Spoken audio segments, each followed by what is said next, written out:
Okay, so sa video natin na to, medyo magiging mahaba ito at magiging raw yung video na ito, no? Hindi na natin ika-cut yan, natin i-edit ito at diretso upload na. So ang pag-uusapan natin dito is yung mga prop firm challenge. So sa mga hindi pa nakakaalam yan, ito yung way na pwede kayong makakuha ng malaking kapital nang hindi kayo naglalabas ng malaking pera as long as you have trading skill. So this is very beneficial sa mga tao na meron ng trading skill, meron ng enough experience at kulang lang talaga siya ng kapital. So i-discuss natin yung mga bagay tungkol dito sa mga prop firm na challenge and evaluations. Ano yung mga nakikita kong advantage and disadvantage nito, and kung paano tayo magbe-build ng system na specifically is para dito sa prop firm, no, yung angkop talaga. So yun nga, natapos ko na yung first phase ng challenge. This is my first account dito sa Funded Next. At meron din akong account sa ano ba to? The Funded Trader. So ito kahapon, dapat sabay natapos yan eh, yung phase 1 challenge. So may 2 phase kasi yan. 2 phase yung kinuha kong challenge and nasa phase 1 pa lang ako. Tapos na rin sana to kahapon. Nag-hedge kasi ako ng posisyon at hindi ko alam kung bakit magkaiba silang dalawa. Siguro magkaiba sila ng rule. So ito, hindi siya, yung balance ko kasi kahapon nasa 217k na. Tapos na sana yon. So wala, pero ito try pa rin natin. Nasa halos kalahati na naman tayo. At kailangan kasi maging balance ko rito is more than 216,000. Yung equity ko ganun din. $216,000. So di-discuss natin yan later. Ito yung mga trades na yan. Ano ba yung mga strategy na ginamit ko? Discuss ko na lang later yan. Pero simulan muna natin kung bakit nga ba rin ako nag-take nitong prop firm challenge. So sa mga sumusubaybay sa akin sa channel na to, alam niyo naman na lagi ako nag-gagawa ng challenge. Lagi tayong nag-take ng challenge. Mula pa sa PSE. PSE days way back 2018. 2019, dinodoble natin yung 100,000 gamit yung 2Trade Asia na broker. At yung 300,000 we turned into million. So yung mga challenges na yun talaga yung nagbibigay sa akin ng motivation to continue learning, para mag-grind pa. So ang huli kong challenge na gustong i-take, etong trading challenge natin ng $5,000 to 1 million. No? And meron akong time limit na 10 years para dyan. And then ito, titrade ko lang siya using my system sa stocks. Alam niyo naman na ako ay isang equities trader. Sabihin ng equities is stocks. Medyo lakihan pala natin. Yan. So equities is stocks. Sa stock market ako nagtitrade. Hindi na ako nagtitrade ng local market sa Pilipinas or sa PSE ng mga stocks. Ang titrade ko ay US stocks. Yan. So US equities yan. So, matagal na nag-exist yung mga prop firm na mga challenges. Yung mga companies na may prop firm. Ito FTMO. Ito yung una ko talagang nakita noon pa, mga 2019, 2020. Kaso, hindi ko siya pinapansin. Bakit hindi ko siya pinapansin? Kasi, ang talagang highlight nila rito is yung Forex. Ano yung Forex? So, Forex is foreign exchange. So, yun yung mga currencies na nakikita natin na, let's say, US dollar and euro, makakakita ka rin ng US dollar, Japanese yen, and then German pound, yan. So, ayan yung Forex. Hindi naman ako nagtitrade. Hindi yan yung forte ko, kumbaga. Hindi kasi ibig sabihin na meron kang sistema sa isang market. Let's say, sa case ko, equities ako, stocks yung trade ko, is magiging magaling din akong trader sa ibang market. Let's say, sa Forex, magiging magaling din ako. O pag lumipat ako ng gold, ng oil, ng iba pang commodities, magiging magaling ako doon. Pwede ko ulit i-restructure yung sarili ko, yung sistema ko, no? Yung template ko, pwede ko i-restructure. Pero hindi sa lahat ng market gagana yung sistema. Kailangan ko i-adjust. Bakit?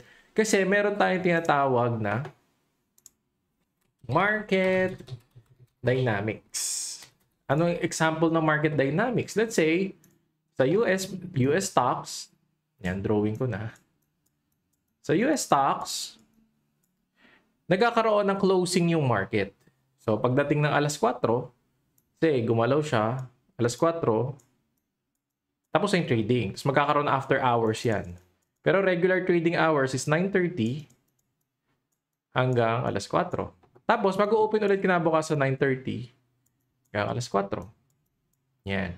May mga market na nag-open sila 23 hours per day. Meron kang tinatawag na Asian session, Meron kang tinatawag na London session. And then meron tayong tinatawag na New York session. So ako, sa New York session, New York open. Let's say, after 1 hour or 2 hours, 1 hour or 2 hours, ay mag-open na itong stock market, yung equity markets natin. Kasabay nung New York session. So, ayun yung isa sa market dynamics. Ito sa Asian session, less volatile. Tapos yung volatility and volume, nagkakaroon dito sa London session. And pinaka-volatile talaga itong New York. No? So, ayun, isang part ng market dynamics. So, iba rin yung sizing. Kung sa stocks, meron tayong shares. Dito naman sa Forex, meron tayong lot size. So, ayan. Ang kwentahan natin, yung PIP. Sa stock market, meron tayo na points. Pwede mo tawagin points o dollar move o whatever. Yan.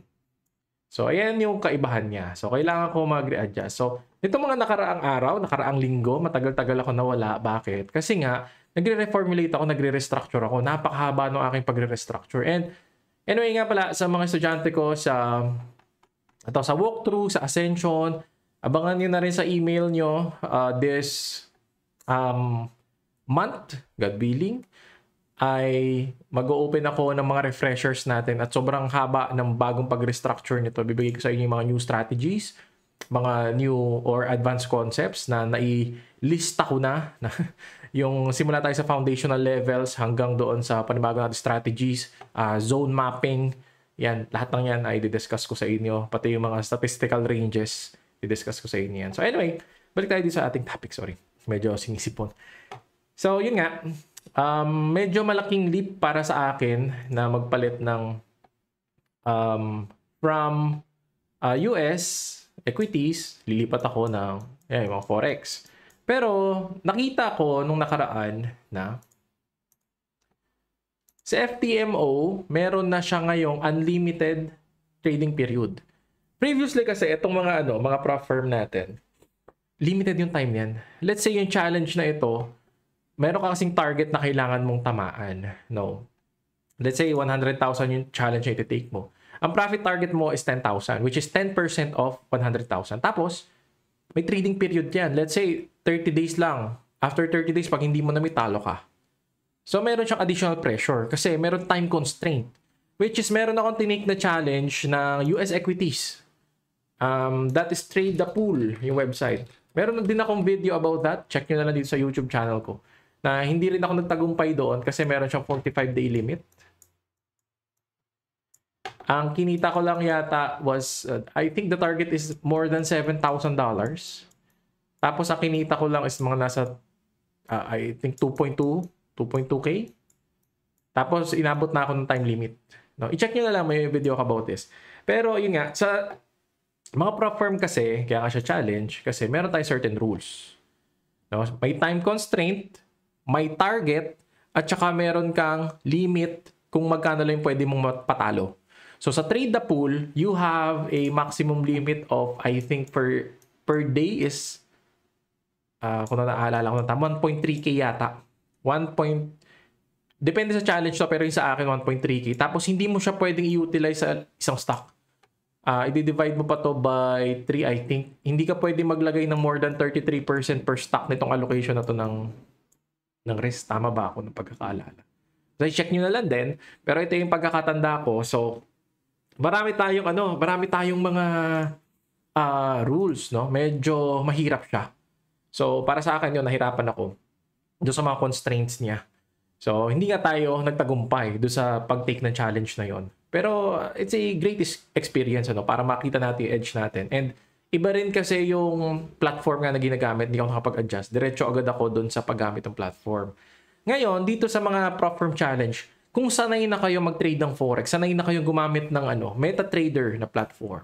MT4, MetaTrader 4 or 5, meron sila. Meron din silang web-based na platform. So ako, another adjustment, nakapag-try ako na MetaTrader 4, MetaTrader 5, pero hindi ko masasabi na magaling ako, alam ko yung buong overview nun. Kasi pati pagkwenta ng lot size, bagal na bagal ako dyan. Inaaral ko rin yan in the past days na hindi ako nakapag-upload dito sa YouTube. Ayun talaga, naka-deep learning mode nga ako. So, puntahan natin, no? What is prop firm challenge? Sa mga hindi pa nakakaalam nito. Sa mga gusto na mag-move forward sa pag-build ng system, move forward kayo sa video na to. So, dito sa FTMO, let's say, gusto mo mag-take ng challenge, ng evaluation. Gusto mo ng 100,000 na account. So, number 1, mayroon tayong profit target. So, kailangan ma-reach mo to in order for you to pass. Parang sa school lang yan. Kunyari, para pumasa ka sa subject mo, kailangan ay more than 75 yung grade mo kung elementary ka. Kung medyo college ka na, kailangan 3. Tama ba ako? Nasa 3 yan. So, meron ding limit. Ang maximum loss, hindi ka pwedeng matalo ng more than 10,000. So, this is also 10%. Hindi ka pwedeng matalo ng negative 10%. Kailangan mong manalo ng positive 10%. And, isa pa, meron ka maximum daily loss. Kunyari, natalo ka ng negative 5,000 or negative 5% in one trading day. Kahit hindi mo pa naabot ito maximum loss mo, talo ka na. Naabot mo na yung limit mo na to. So, ayan yung set of rules niya. Pero ang kagandahan, inalis na rin nila yung trading period. Wala ka ng time constraint. Hindi ka na mapipressure. Doesn't matter kung abutin ka na 1 taon para ma-reach mo itong challenge na to. It doesn't matter. Hindi ka na kailangan na magmadali pa. No? Ayun na yung kagandaan sa kanya ngayon. Pero yun nga, ito, ang mga bagay na ito ay, kunyari, nagsisimula pa lang kayo sa inyong journey. Wag muna kayo mag-take ng challenge. Mag-aral muna kayo. Hindi ito para sa mga taong nagsisimula pa lang ng journey nila. Mag-take muna kayo ng demo. Pag marunong ka na, pagka naintindihan mo na yung konsepto ng pag-trade, lahat ng bagay halos dito sa negosyo ng trading, saka mag-take ng challenge. Okay? Ayun ang aking ma-i-advise. Now, that is the step 1. 2-step kasi ito. May mga challenges or may mga prop firm na nag-o-offer na 1-step verification. Ngayon, iba nga lang yung drawdown nun, iba yung max loss, iba rin yung target. Pero itong ating dinidiscuss ngayon is yung 2-step. So after ng 1-step, let's say pumasa ka dyan, nakapag 10% ka, may step 2 para ibig sabihin hindi mo lang siya na-chamba. Pag kumbaga, that is a filter for these companies. Now, ang target na is mas mababa. Kung previously 10,000, 5,000 na lang, no? Mas mababa siya. So after that, saka ka magiging funded trader. Yan, congrats. Natapos mo na ang evaluation. So yung mga prop firm na yan, kaya sila nagpapahiram ng pera. It's just like the traditional business ng prop firm. Merong malaking company, papahiramin ka niya ng pera, you're a trader kasi may skill ka. No? What they're looking for is a skill dun sa trader. So kaya may valuation, kaya may challenge na ito para makita nila sino ba talaga yung profitable, sino yung pwede kong pahiramin ng pera. No? Pero of course, on the backside, meron ding talagang business model itong mga to. Kasi hindi ganun kaganda or yung odds of winning is hindi ganun kalaki. Kasi kung titingnan natin, ang statistics, the source is from the Funded Trader. Isa rin tong prop firm na company. So, Funded Trader, this is the 3rd quarter of 2023. So, yung mga nakakatapos lang, nakakapasa, nakaka-verify ng phase 1 ng challenge was 27%. So, the rest, losing. Yung phase 2 naman, which is mas mababa yung target, 42% lang. So, kung isa-sum natin yan, siguro mga nasa 12 to 14%. Tama ba ako? Rough calculation lang, 12-13%. Out of 100% na nagsimula na nag-take na challenge, ayun lang yung matitira. But, again, ito phase 1 and phase 2 lang. Of course, meron pa tayong paano pagka funded trader ka na? Siyempre, pag funded ka, meron pa rin yung rule. You know? May maximum loss ka pa rin and maximum daily loss. So, ang naalala ko sa stats na to, parang ang talagang natitira lang out of sa lahat ng nagsimula was only the top 5%. Diba? Kung sa business standpoint, napakaliit nito. Kasi ibig sabihin, yung rate of winning dito sa negosyo na to, let's say, kung sa fast food ka, baka ang fast food in the first year, baka 10% yung matira sa mga nagtayo ng business na restaurant, fast food. Tapos, dito sa trading, nasa 5% lang. Dito sa evaluation, no? Napakaliit. So, ayan, sinasabi ko, hindi talaga ito hindi to built for newbies. Yung mga newbies, sila yung nagpapakain dito sa mga companies na ito. But, if you have the skill, ang kulang nga lang sa'yo is money, hindi mo na problema yung money. Meron ka na ngayong platform. So, kung sa ganong perspective mo siya titignan, napakalaking advantage ito. So, ano yung mga advantage? Ito nga, nabanggit ko na kanina, skill. As long as you have skill, wala kang capital, goods ka dito. Maganda yung advantage sa'yo. Kasi imagine, let's say, you can produce 2% per month consistently. Imagine, let's say, dito sa FTMO, ang largest na nila, challenge is nasa 200,000. Ito initial evaluation. What if you can produce 2% of 200,000? Magkano yun? Is it $4,000 per month? No? Pero syempre, kung ganun kabagal yung kung pagkuha ng 2% na yun, medyo matatagalan ka lang dito sa phase na ito, sa evaluation phase. Pero kung consistently, kaya mo mag-proceed, mag-provide ng 2% per month is maganda income na sa iyo yun. Kasi maliit lang ilalabas mo eh. Magkano lang yung challenge na to? It only cost, ito euro, 1,000 euro. So, isa yung sa advantage natin. Kasi nakita natin dati, I've been in this industry for more than 6 years ba? 7 years? Nakita ko yung mga tao na ang lagi nilang sinasabi, kailangan ko lang talaga malaking pera. Magiging magaling ako sa trading. No? Parang ganun eh. Ang iniisip nila, pag may malaki kang pera, magiging magaling ka. O ngayon, kung magaling ka talaga, punta ka dito. Ito yung para sa'yo. Ito yung opportunity na hinihintay mo. Kasi capital, no problem. Maglabas ka lang ng konti. Let's say nga, $1,000 mo. Take ka ng challenge na to. Kung magaling ka talaga, mapapalago mo yun. Kasi isang kagandahan niya, scalable. Ibig sabihin na scalable, like FTMO, ito mayroon silang scaling plan. Basahin nyo na lang din dito sa website, no? So, forward na tayo sa baba ito. So, 4 months, pagka nakapagsimula, kunyari, initial balance mo, ito yung maximum na pwede mo kasing makuha. Let's say, dalawang fund ka ng 200,000. So, combined is 400,000. After 4 months, evaluate ka nila. May target lang din ito eh. Has to generate at least 10% of net profit in 4 consecutive monthly cycles. So, average ng 2.5% net profit. So, kung kaya mo gawin yun, i-scale ka nila. After 16 months, nasa $800,000 na yung account mo. So, it is very scalable. So, kung consistent ka, you have your skill, wala ka problema yung capital. So, next natin, for just discipline. Ito yung malaking advantage. Let's say, nagsisimula ka nga. Hindi ka muna magte-take ng challenge, but demo muna. So, may mga trader ako na tinuturuan, mga kasama natin, nahihirapan sila sa discipline. Well, ako rin. May mga problema tayo sa discipline, pero napipinpoint natin kasi mindful na tayo dun sa mga pagkakamali na yon. Ngayon, it forges discipline. Bakit? Kasi meron nga tayong rule. Diba? May mga specific rules tayo.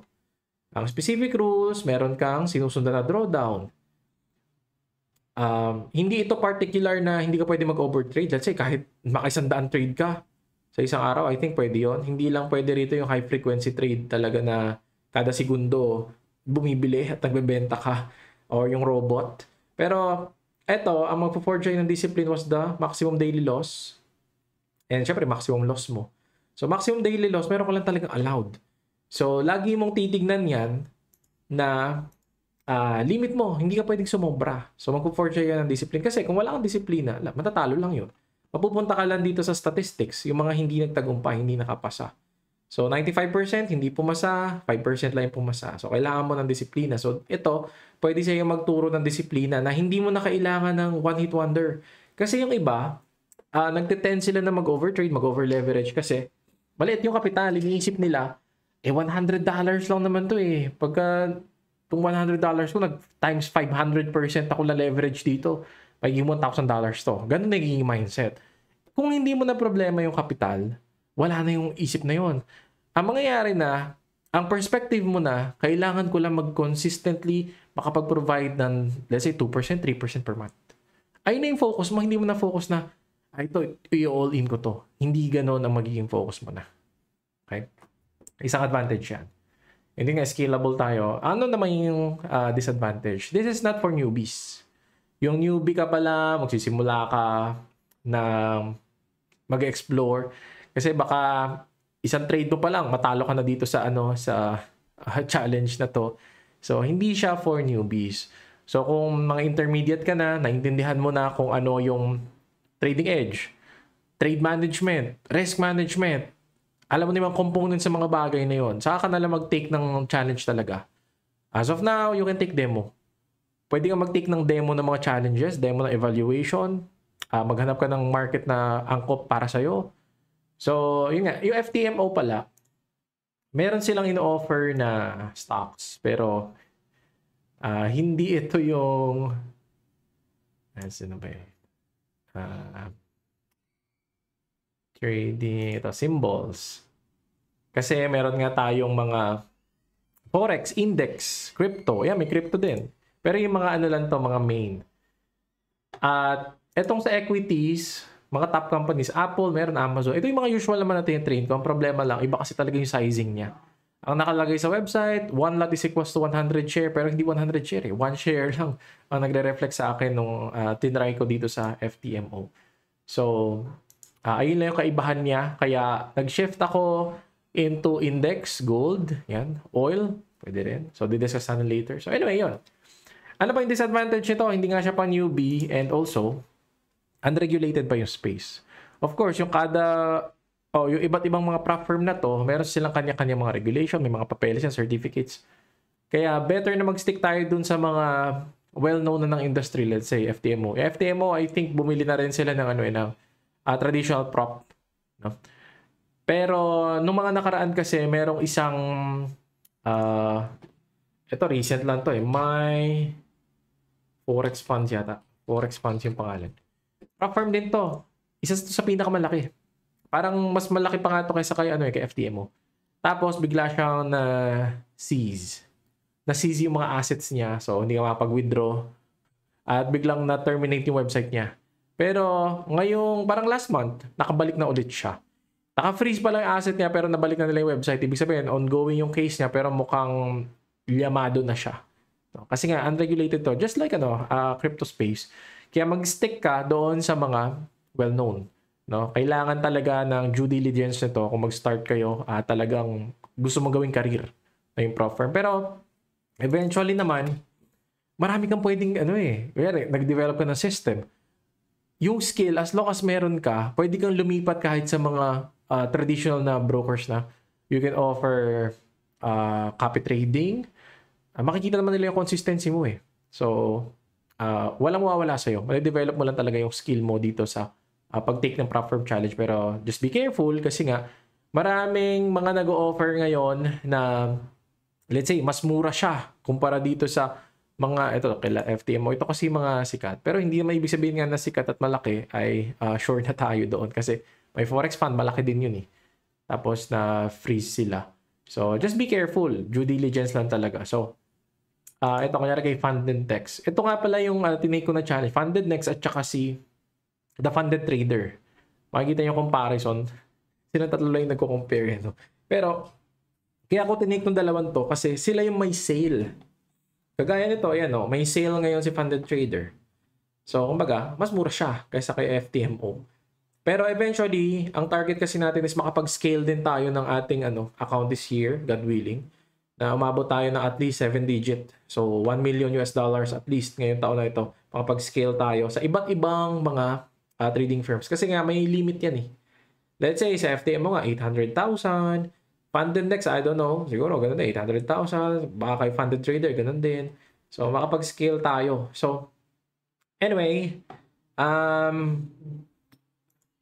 ito yung mga tinake ko na challenge currently.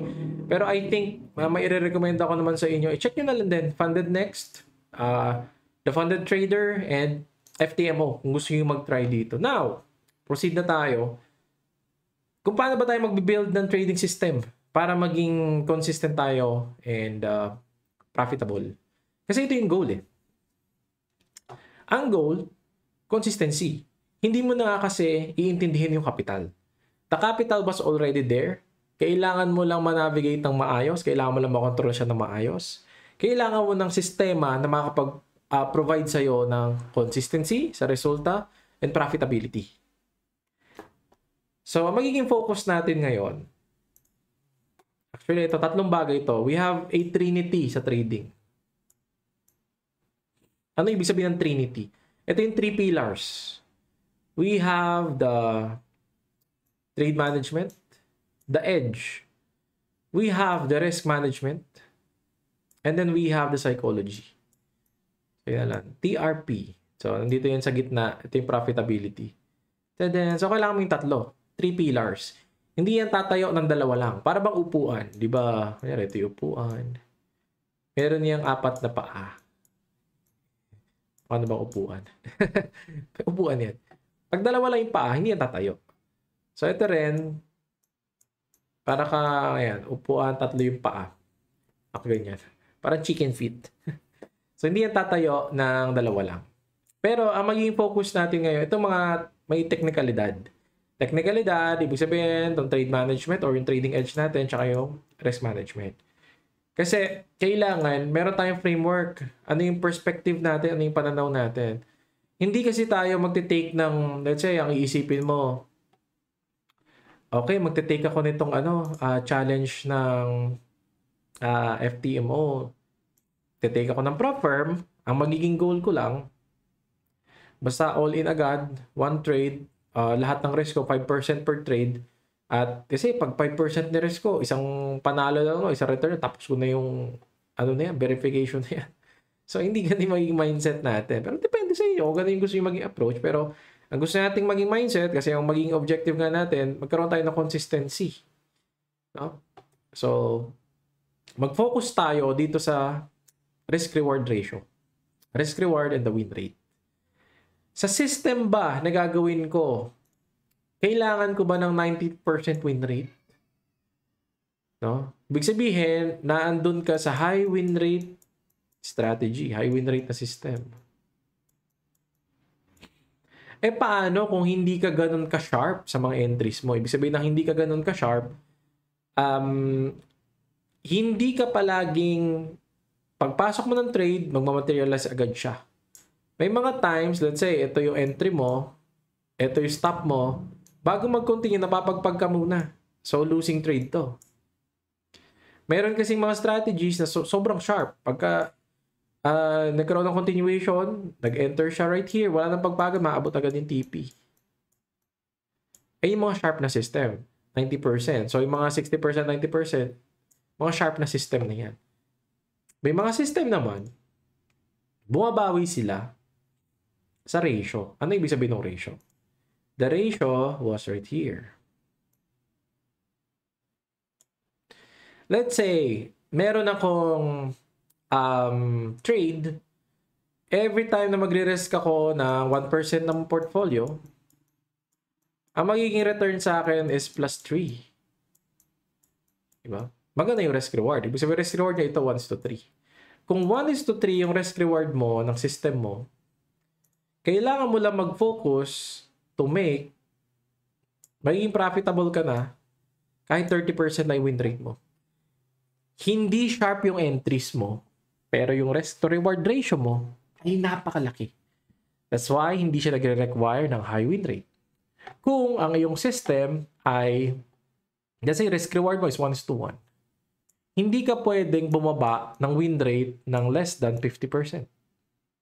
Kasi less than 50%, itong mga red na to ay unprofitable. Okay? So, dyan kayo mag-focus pag magbibuild kayo ng inyong system. So, i-discuss natin yan visually. Pero, bago yan, balik tayo sa challenge. Kasi ginawa natin system na to, hindi para sa personal account natin, hindi particular sa personal trading. Ginawa natin to para dito sa prop firm. Bakit ako bumabalik doon? Kasi merong mga rules sa prop firm. The rule is meron kang max daily drawdown. Max daily drawdown of negative 5%. So kung iisipin mo, kung meron drawdown na negative 5%, hindi ka pwedeng, I'm sorry, hindi ka pwedeng mag-risk ng 5% per trade. Kasi pag nag 5% per trade ka, wala na, mabibreach mo yung account. Hindi mo maipapasa yung challenge. Hindi ka rin pwede mag-risk ng 2% ng account, tapos ang risk to reward ratio mo ay negative 2.5 is to 1. Meaning, high win rate ka kunwari. High win rate yung system mo. Kaya pwede kang mag-risk ng negative. No? Negative risk. Ito yung risk to, risk. This is the reward. Risk mo 2.5. Kasi kung 2.5 yan, mabibreach mo rin yung negative 5%. Hindi ka rin papasa. So, gagawa tayo ng system according dito sa mga requirement ng prop firm.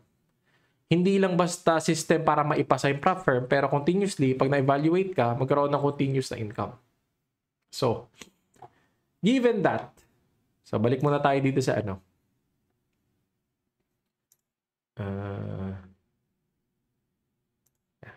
Ayan. So, as you can see, ito yung aking last trade bago tayo pumasa dun sa phase 1. So, this is a 15-minute time frame ng Nasdaq. As you can see, I shorted right here, right here, right here. And then may isa pa akong trade right here. Nag-cover ako doon. Tapos itong mga trades na to, ni-let it go lang na. Let it go, let it go. So, nag-cover tayo right at this area. So, naging return yan, syempre, is malaki. Sabihin, this is a high reward trade with lower risk. Sa history ng trade, yung makikita naman natin. May mga losing trades ako. $1,000, $2,000, $2,000. Pero yung winning trade, nasa 4,000, 7,000. Kumbaga, in comparison with this loss, mas maliit siya. Pero bakit may malaking loss dito? Itong loss na to is what we call hedge. Kasi nilock in ko yung profit ko. Hindi ako nag-take ng TP. Kumbaga, ito yung mga short positions natin and I took a long position. To hedge. Kung saan man siya magpunta, nakalock in na yung profit. Ang problema ko, hindi naman siya bumalik dun sa area na yun para makapagbenta ako ng hedge. Mas bumaba siya. So, nagkaroon ako ng negative 6K na loss. Kumbaga, negative pa yun sa mga profit na meron ako. Pero nakapag-scalp naman tayo kahapon ng maliit na long position. But, yun, given that, yun, wag muna tayo sa hedge. Mga medyo advanced sa concepts pa yan. So, if gusto mo mag-develop ng system,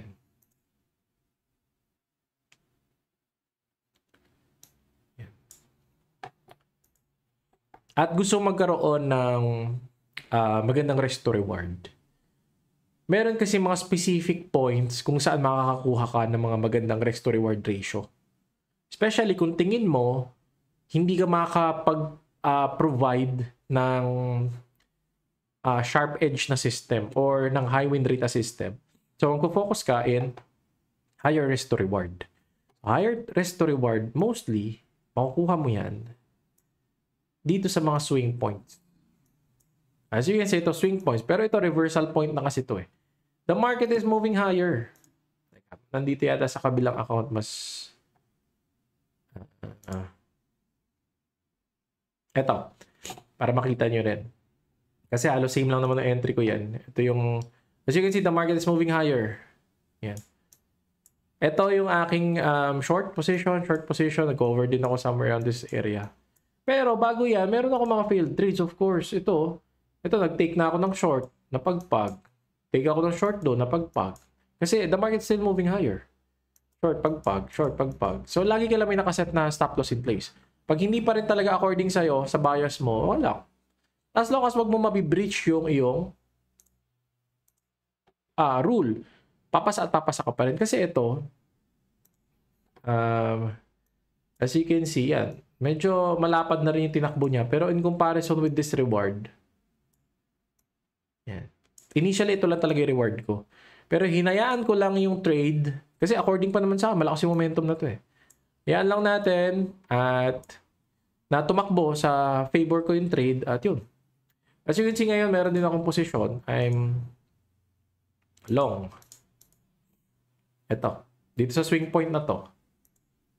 I am long. And this area, I'm expecting na babalik siya right around here. Or baka mag-overshoot right around here. Pwede rin. I am long. So, punta tayo sa trading view para mas ma-explain ko sa inyo. Ito lang yung logic niyan. Risk to reward and the win rate. Punta tayo sa trading view. May mga swing points kasi tayo. So, you just have to focus on swing points if you want a higher risk to reward ratio. Ito, yung mga swing points na to. Let's say this is your risk. From swing high to swing low, that is 1:4 yung ratio. From this swing point, this is 1:2.7. Kunyari 1:2, sabihin natin 1:3. Kung may 1:3 ka nga, hindi mo kailangan ng mataas na win rate. Kailangan mo lang ng 30%. So, magiging problema mo ngayon, okay, nagets ko na yung logic about risk to reward. Gusto ko mag-settle sa risk to reward na medyo malaki, 1:3, 1:4. So, that is swing. Ngayon, paano ko makakatch yung swing? Kasi, let's say, inisip mo, itong area na to, pwede naman to swing point eh. Pero pwede to swing point. No? Mga maliliit na yan. Pwede maging swing point yan eh. Paano yung mapapagpag ka dito? Ito, mapapagpag ka doon. Pag yung stop mo is just around this area, pagpag ka. No? Kaya ano gagawin mo? Yon. Diyan na mapasok yung pagde-develop natin ng edge. Paano kung magde-develop ng edge? Marami tayong concepts na pwedeng gamitin. Number 1, price action. Nagpo-focus ka. Number 1, pinaka-basic ng lahat, candlestick. Number 2, candlestick pattern. Yung combination of candlesticks and then trend, structure. Yan. Trend or structure, kung magdodrawing tayo ng anatomy, yun lang naman yan eh. This is uptrend, this is downtrend, this is sideways. Yan. Saan ka papasok at what areas? Let's say, ang inisip mo, okay, ang gusto ko nga ay higher risk to reward. So, kailangan ko makapag-formulate ng idea paano ako papasok dun. Paano ako papasok dun? Let's say, nasa breakout ka naman, breakout system ka, that is a momentum.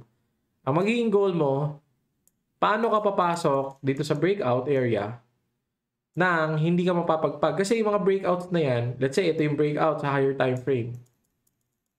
Ganyan itsura niya, diretso.